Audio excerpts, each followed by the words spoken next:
IVF చికిత్సలో 25% భారీ discount, free doctor consultation, free ultrasound scan, logo launch, Andro max advanced male infertility centre ను కూడా ప్రారంభించారు. Hello అండి విజ్ఞాన్ గారు. హలో అండి. ఈ మధ్య కాలంలో వేణుస్వామి గారికి సంబంధించిన అంటే సమంత, నాగ చైతన్య విడిపోయారు, ఇప్పుడు శోభితతో ఎంగేజ్మెంట్ అవుతుంది.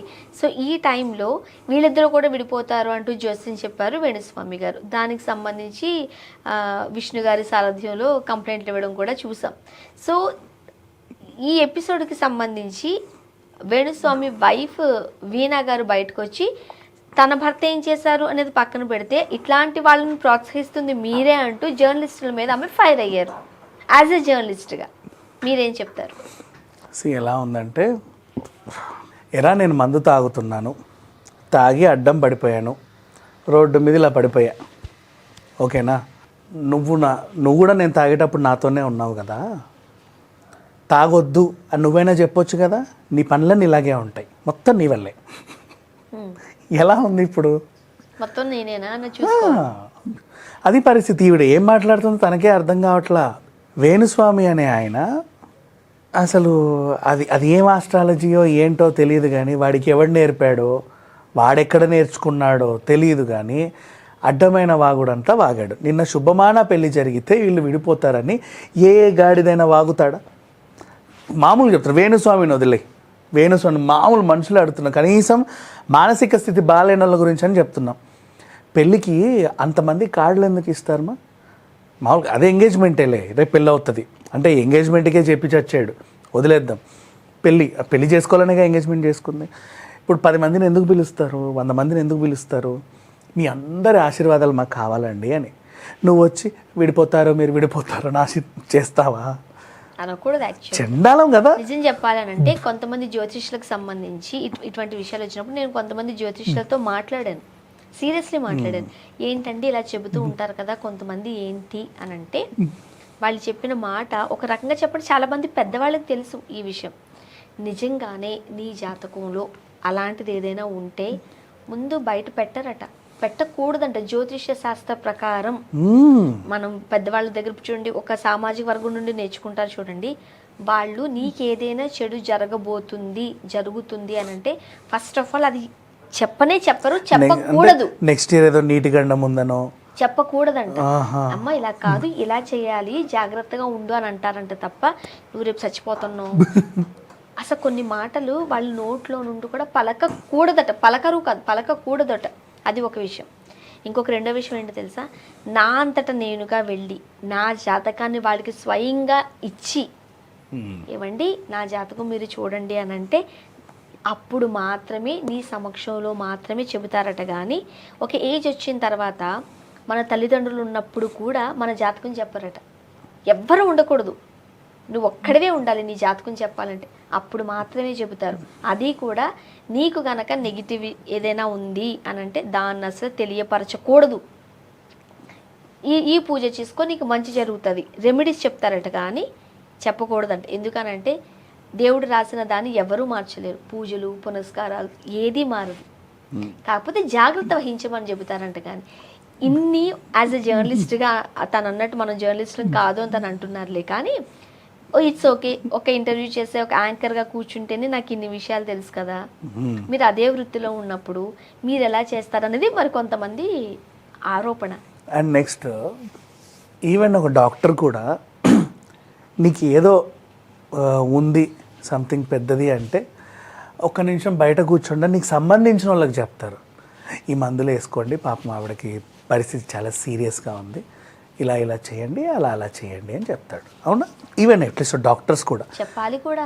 లేదు మనం అంత స్ట్రాంగ్ ఉన్నాం లేదో తెలియదా? లేదు అతను నాకెవరు లేరండి అంటే తనకే చెప్పు, నీ గురించి తెలుసుకునే రైట్ నీకు ఉంది కాబట్టి ఆ రైట్ కింద కూడా తను చెప్తారు.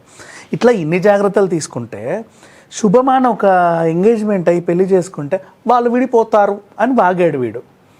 ఓకేనా? ఇప్పుడు వీడి జాతకం నేను చెప్పనా?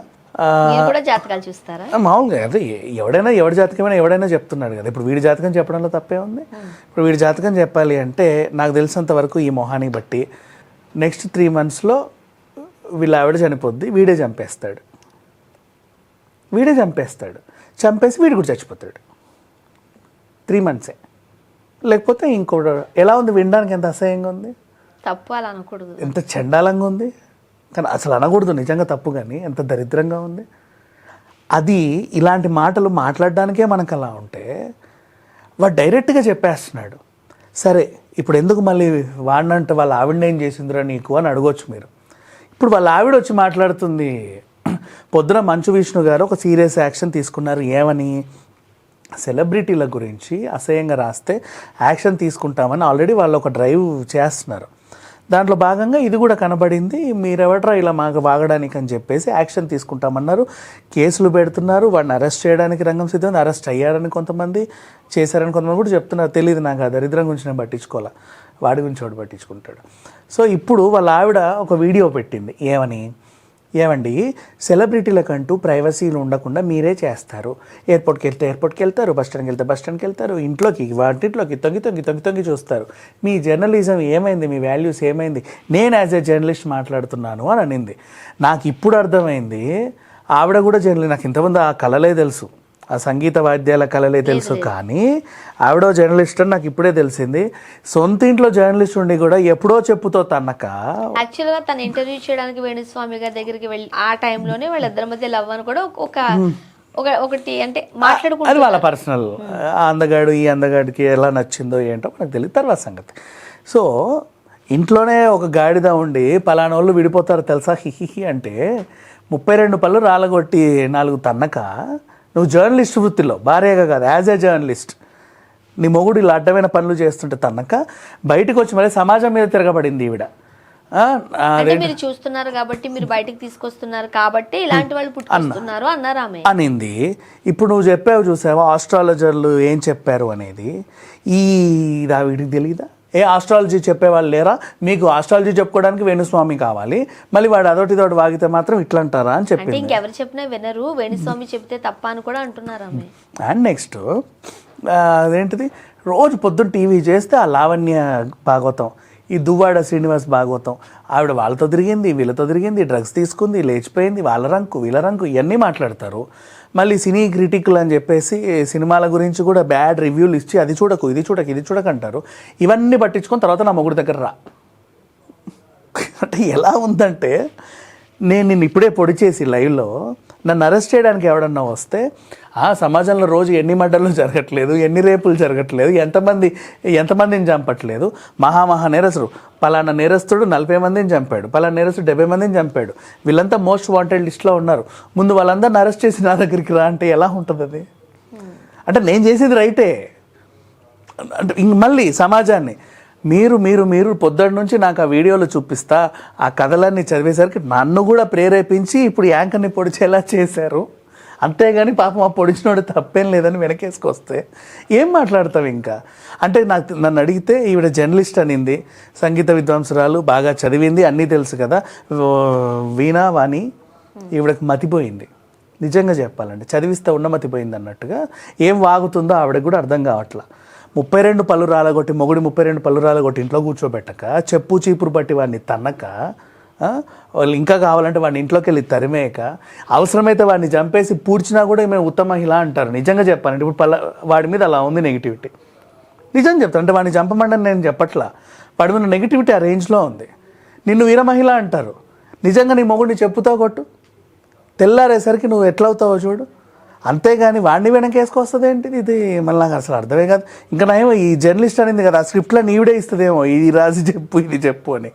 అట్లాగే ఉంది పరిస్థితి. ఇప్పుడు దొందుతుంది, తెలిసిపోలా, అంతే కదా, దొందుతుంది. ఇంకా హ్యాపీగా ఇప్పుడు వీణావాణి మళ్ళీ అసలు ఏ రేంజ్లో ఆ ఫేస్లో ఫైర్ చూడు. మొన్న నిహారిక వాళ్ళ ఇంటికి వెళ్తే ఇట్లా తొంగి చూసారంటే అది విని నాకు చాలా బాధేసింది. ఇంకేదో విని ఇంకా బాధేసింది, అదేదో చేసి ఇంకా బాధేసింది. అందరూ అన్నిట్లోనూ ఇట్లున్నారు. మన జర్నలిస్టులే చాలా ఇదైపోయారు.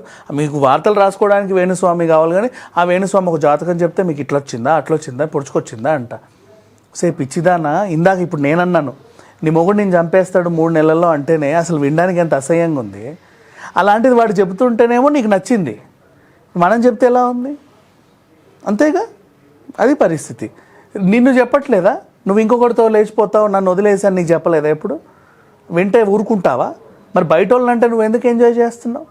నీకు నచ్చిందా లేక నువ్వే చెప్పిస్తున్నావు, లేకపోతే ఎక్కడెక్కడ ఏమేమి జరుగుతున్నాయి యాజ్ ఏ జర్నలిస్ట్గా నువ్వు ఆ వార్తలన్నీ వీడికి చెబితే వీడు వాళ్ళ రాశి ఫలాలు చెప్పుకుంటూ కూర్చున్నాడా? నీ జర్నలిస్ట్ వృత్తి నువ్వు చేసేది ఇదేనా?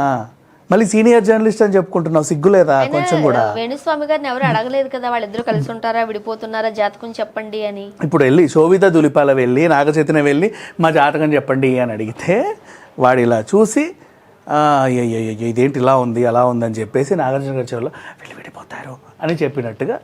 అండ్ ఇంకొకటి, ఏదైతే ఎంగేజ్మెంట్ జరిగిన ముహూర్తం ఉందో ఆ ముహూర్తం వీళ్ళ జాతకాలకు సెట్ కాలేదు అని అన్నారు. ఆ ముహూర్తం పెట్టింది ఎవరు? వాళ్ళ పురోహితులను చూసి పెట్టుకున్నారు. ఆయన కూడా పురోహితుడే కదా, ఆయన కూడా ఒక జ్యోతి. నీకు అంతగా ఉంటే ఆ పురోహితుడు ఎవడో కనుక్కొని ఏరా ఇలాంటి ముహూర్తం పెడతావా, నువ్వు ఎలా పుట్టావురా బ్రాహ్మణుడిగా అని చెప్పి ఆయనను, ఆ పురోహితుడు వచ్చి ఎవడరా నువ్వు, నేను పెట్టిన ముహూర్తాన్ని ఎదురిస్తావా, ఏ శాస్త్రం తెలుసురా నీకు అని చెప్పి ఆయన అంటాడు.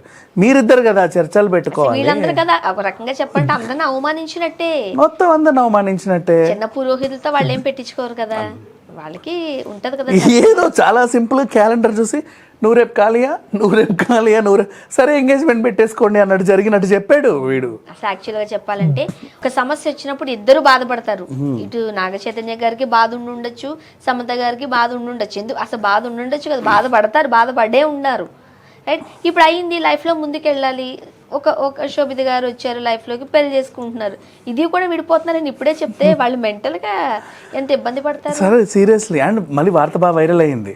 ఇంకా అసలు విషయంలోకి వెళ్తే మళ్ళీ ఈ వీడియో వచ్చి మళ్ళీ అంటది వార్త వైరల్ చేసింది ఎవరు, మీ జర్నలిస్టులే కదా అంటది. సరే ఈ విషయం మాట్లాడుకుంటారు అంతే కదా. సో ఇప్పుడు ఇంకోటి ఏంటి, వీడు బిగ్ బాస్కి తీసుకెళ్దామని అనుకున్నారు ఇంతకుముందు. అప్పుడెప్పుడో నాస్తికుడు వచ్చాడు కదా, స్వామీజీలు ఉంటే బాగానే ఉంటుందిలే అని అనుకున్నారు. వీడే చెడగొట్టుకున్నాడు. ఇప్పుడు నాగార్జున ముందు ఎలా నిలబడతాడు వీడు చెప్పు? బేసికల్ చెడగొట్టుకున్నాడు. అక్కడికి వెళ్తే కనీసం కొత్త గొప్ప ఫేమ్ అయ్యి వచ్చేవాడుగా.